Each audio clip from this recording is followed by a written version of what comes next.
Hey guys, രാവിലെ ഞാൻ എഴുന്നേറ്റ് നോക്കിയപ്പോൾ ഞാൻ ആദ്യം കണ്ട ഒരു കമന്റ് ആണ് ഞാൻ പിൻ ചെയ്തിരിക്കുന്നത്. ആക്ച്വലി ദേവു കീർത്തി വ്ളോഗ് എന്നോട് ചോദിച്ചത്, നിനക്ക് ഇതല്ലാണ്ട് വേറെ ഒരു പണിയില്ലേ എന്നാണ്. ആക്ച്വലി ടോൺ എനിക്ക് ഇങ്ങനെയാണ് തോന്നിയത്. കാരണം പ്രൊഫഷണലി ഞാൻ എന്താണെന്ന് ചോദിച്ചാൽ അതെനിക്ക് ഫീൽ ചെയ്തില്ല. അപ്പൊ തിരിച്ച് ഞാൻ ദേവുവിനോട് ചോദിക്കുന്നത്, ദേവു നിനക്ക് ഇതല്ലാണ്ട് വേറെ പണിയില്ലേ?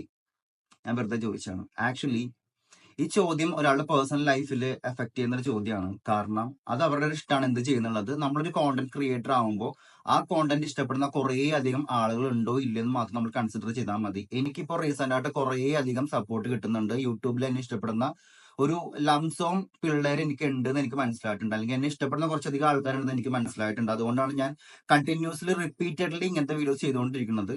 അത് ഇഷ്ടപ്പെടുന്ന ആൾക്കാർ കണ്ടാൽ മതി ഗൈസ്. ഞാൻ ശരിക്കും ആത്മാർത്ഥമായിട്ട് പറയാണ്. കാരണം യൂട്യൂബ് തുടങ്ങി പിച്ച വെച്ച് തുടങ്ങി വരുന്ന ഒരാളാണ് ഞാൻ. അതുകൊണ്ട് എനിക്ക് ഇതൊക്കെ ഭയങ്കര വലിയ കാര്യമാണ്.